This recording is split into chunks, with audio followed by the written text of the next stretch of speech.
Hi, this is CJ, and in this video we're going to be installing the Skybox security solution on a VMware workstation platform. So let's get started.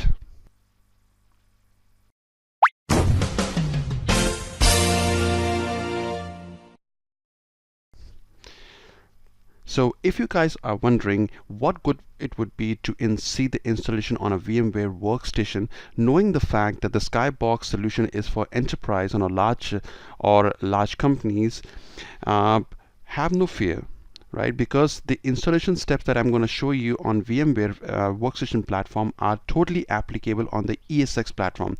As a matter of fact, I will also going to drop a link of the URL of from where you can download the ESX guide, which you can pass on to the ESX team in order for them to create an instance for the Skybox installation, on top of which you're going to invoke the ISO image. Alright, so as you can see on the desktop, we have the ISO for Skybox, which you're gonna get from the Skybox security people. Alright, don't ask me for this URL. Okay, so once you get the demo license, or you are about to purchase, or you get the POC, getting started, so you can actually request for the ISO for those from those guys, and they're gonna give you the information. It's actually a 3.37 gigabytes in size. So let's install this thing on a VMware workstation platform. Let's get started. Right off the bat, I would like to tell you that this installation requires at least 8 gigabytes of RAM, sorry.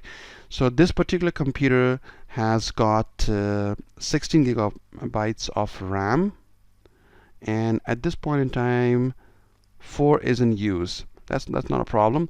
So we're going to create a new VMware instance, or a VM instance. Click on new, and you can choose custom here. Click on next. Click on next. I will install the operating system later. And you can choose a Linux, because this particular ISO is Linux based. It's actually a CentOS on top, and then on top of which we have the Skybox. So once we have deployed these things, we'll have the CentOS and the Skybox installed. Okay, so this is not Ubuntu or Red Hat or SUSE Linux or Turbo Linux. This we have to choose other Linux, right, from the sheet.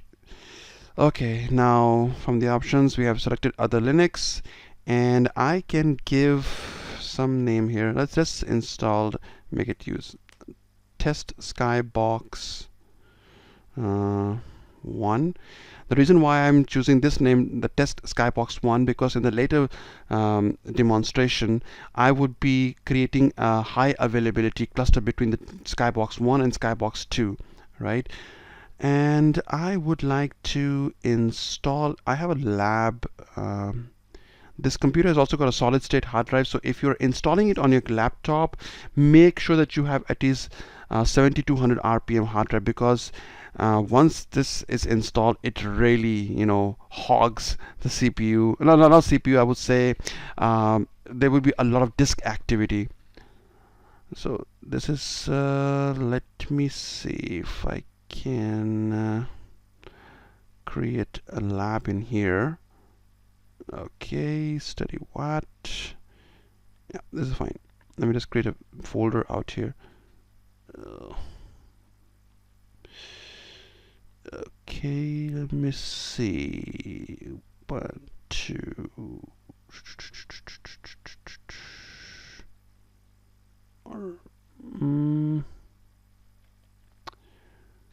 Okay, new folder. Skybox. Okay, come on. Yeah. All right, so click on next. We need to give it two processors, and number of cores could be 1. That's perfectly fine. And we need to give it at least 8 gigabytes of RAM rather.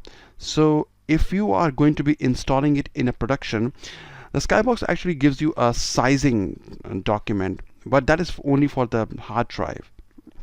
So these are the usual requirements of Skybox. So if you are installing on a on a virtual platform, and you are going to be making use of about you're going to be adding I would say 50 clusters to, around that much, then I guess 32 GB would be fine.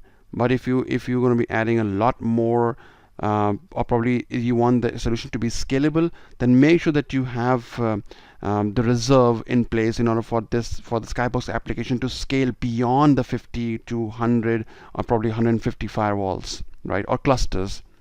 So these are a usual requirement. Okay, so let's select the memory out here and click on next. And we don't want to use NAT, or you can use it, no problem with that. We can tweak the settings later, and this is fine. This is also okay. This is fine.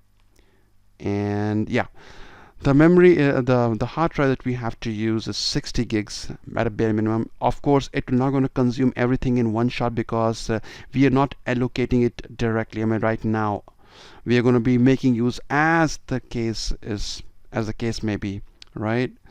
So click on next. This is going to be the name of the VMware hard drive. Click on next and finish. Okay, so it's going to create a new instance. Just right click on it, click on settings, and now we need to add the ISO here, the point to the one I have on the desktop, and there's the ISO. Okay, it's already connected. We don't require the printer. You can remove it. You don't require a sound card on this VM instance. The USB controller, I don't think we would require that either. NAT, if you want to use NAT, that's fine. I would rather use a new LAN, the HQ LAN, right? We can create a LAN segment here, or you want to create a new one, you can click on this LAN segment and you can just click on add. It can create a LAN segment as per your desire. Okay, so we have the memory in place, we have the CPU, we have the hard drive at 60, we have the ISO mapped or mounted, we have the network card and the display. We can also add this accelerator just in case you want it, although it's not required, but let's do it. Okay, let's leave it, no problem. Okay, it's anyway a server. So if everything is set up nicely, so it should work. So let's start the guest.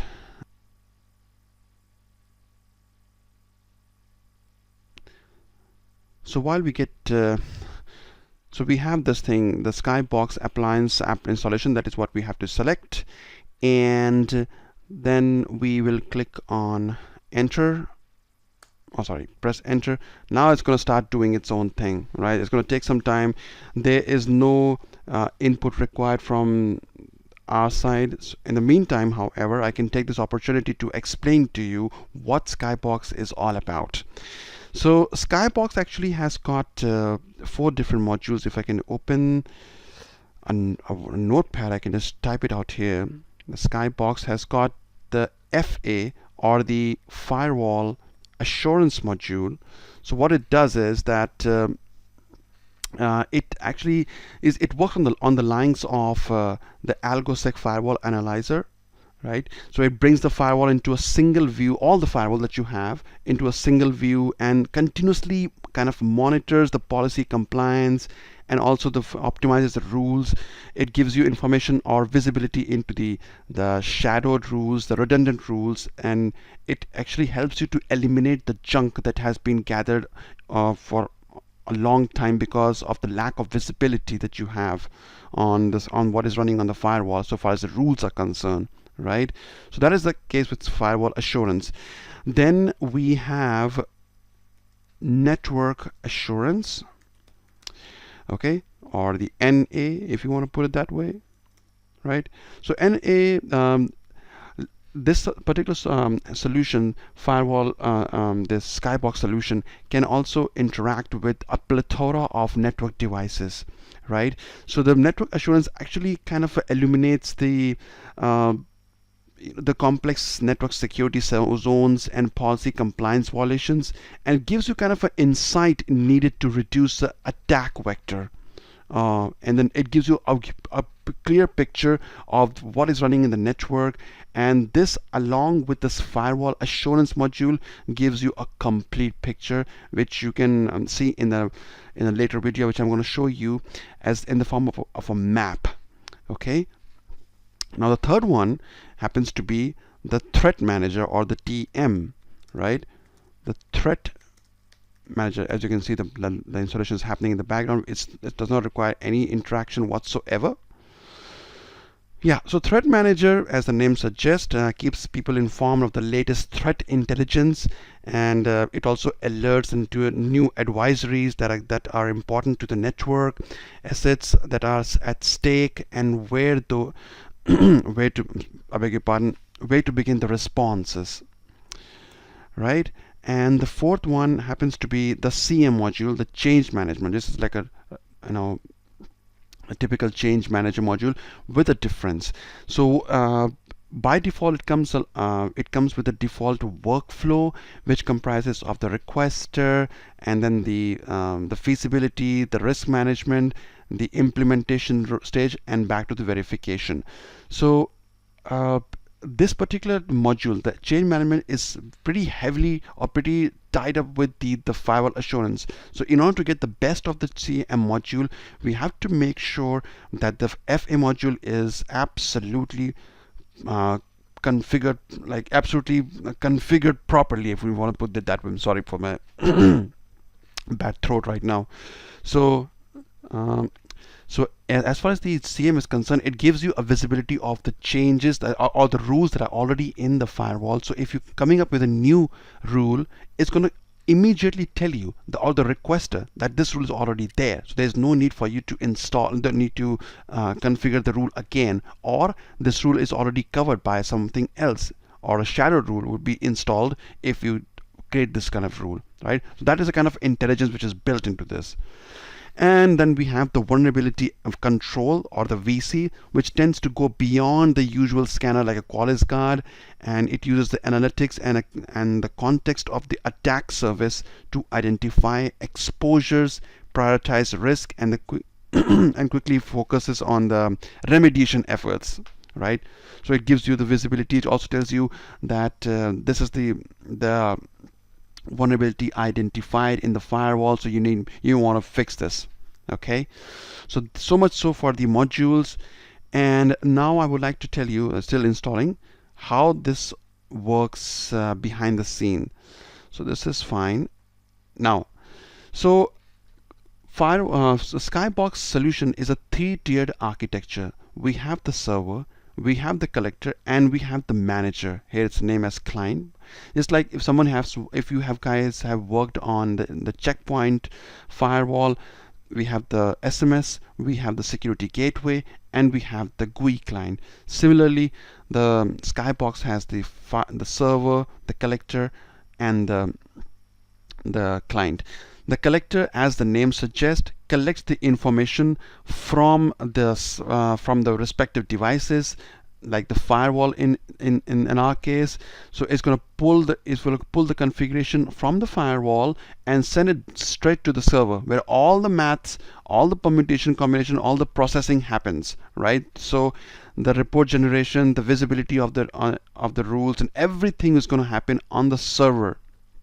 And when we log into the manager, we essentially take control of the server in order to see what exactly it has done, with the data that has been pushed to it or by the collector, right? And these are the ports that on which the collector communicates.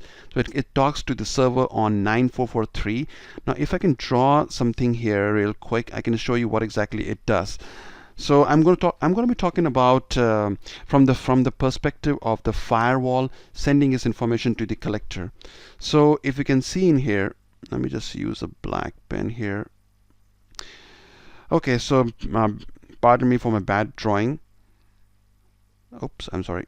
Let me just make use of the pencil here. Yeah, oops. This would be fine.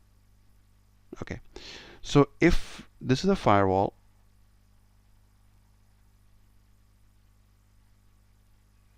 FW, it's going to send its information to the collector. I can say collector. All right, so this is going to work over the port SSH, which has to be enabled. Of course, if there is a firewall in between, then we have to, or there's an intermediate firewall somewhere out here, then you have to make sure that this particular firewall has got a rule enabled for this communication to take place.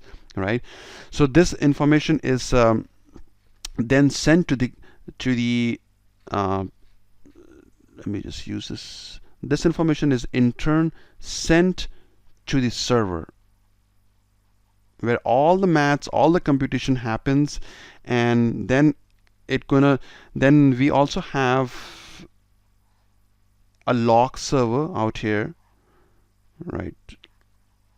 Log server. Now this actually works over a port TCP 514. So this information goes to the collector. Collector passes it to the server. And why do we need to have the log server enabled? So the log server gives you information about the rules, which are, I mean, the amount of traffic that has been generated by the rule. Well, if you want to gain the visibility into which particular rule is not used, which particular use is heavily used, which particular object in a rule has not been used at all, or which is heavily used, then we need to have the logs in place. And so this logs is actually the firewall logs. If we're actually incorporating the checkpoint firewall, then we need to use we need to add the management server of the checkpoint, because everything is controlled by the SMS, right? So SMS is automatically gonna give you the logs. And if you're installing a JSA, or sorry, if you are incorporating the Juniper firewall, then we also have a JSA like what I have in my network. So we're going to be making use of the JSA here, and it's going to give you the information. And there's a specific format. So from Juniper standpoint, we have this file called CFG_audit. So the log files that are the interesting log files, I would say, should have this. So this has to be filtered in the log server, so that it can only send information to the collector, because the collector has only got so much hard drive space, right? So this information is passed on to the server, and the server does its own maths, its own permutation combination, and gives you the visibility of the firewall rules usage, right? So much so for the firewalls. And the architecture, once again, pardon me for the bad drawing. So as you can see that we have the firewall, the assurance, the network assurance, the firewall assurance here. Oh god, damn. This would be fine. Yeah. So we have the firewall assurance, we have the network assurance, we have the vulnerability control, we have the threat manager, and all of them are communicating with the client or the manager. Okay, on this particular port, and the server is communicating with the collector on 9443, right? So the server has got this database inbuilt, and it does its own thing out here. Now, in order to be able to check or log into the CM module, we need to log in through the browser, right? Or as far as the FA, the NA, the VC, and the TM module is concerned, or the firewall assurance, network assurance, vulnerability control, and the threat manager, there is a Java-based manager like this one, which can be installed on any computer, preferably Windows 7 and above, right? As far if you're trying to install on a Windows platform. And this is actually a 1 gigabyte file which you can download from the server itself after we have installed the server, right? So yeah, so that is the installation, or that is actually the basic architecture of the Skybox security solution. All right. so it's actually doing the post installation setup. I can give you some more information out here, so let me just clear the slate here if you can see. By the way, if you like this video, please give it a thumbs up and also subscribe to my channel. Thanks a lot. Okay, so let's talk about something. Okay, so once we have installed the Skybox server, it gives you an information to toggle between the collector mode and the server mode, because the installation of both the collector and the server is identical. So what I'm installing right now is the server. As you can see in here, there's a server getting installed, but it is still it is going to be a server so long I select it as a server. If I change the mode to a collector, it ceases to be a server, right? But obviously we don't have to do it in the production environment. We have to do it right at the beginning, straight after installing. So once we have installed the Skybox server, that what we're doing right now, we need to define two things. One, the IP address, and the second thing is the routing parameters, right? So if you're having the desktop or a laptop on the same network as the Skybox server, then there's no need for you to install to configure the routing. We can do it later from the GUI itself, but we need to issue the IP address. That's a bare minimum, right? So this is actually a Linux-based command, which you can, so ifconfig, and then we name the interface and the IP address and the net mask, right? So that is what we need to do in here. And as far as routing is concerned, we can do it later. Okay, so let's see where we are with the installation. It's doing something. It's installing. Oh, it's actually stuck something. I'm going to pause the video out here, and I'm going to come back once it is installed. Okay.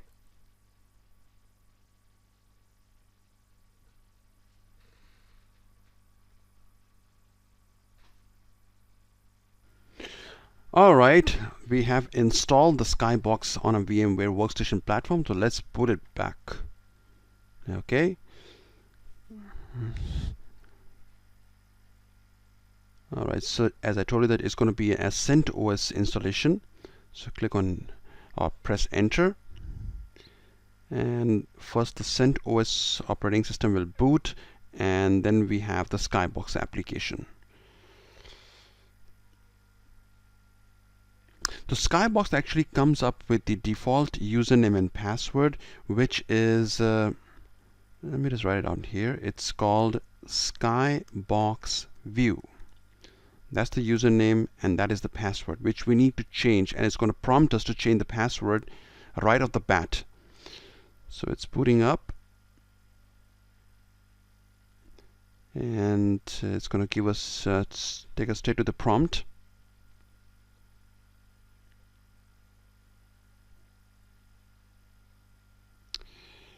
Just one moment.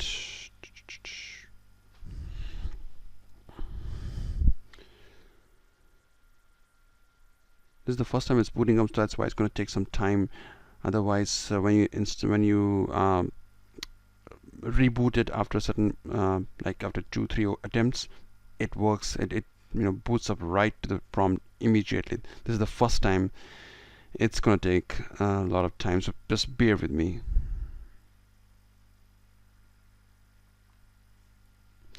Okay, now it says the Skybox service is getting started, and we have the prompt.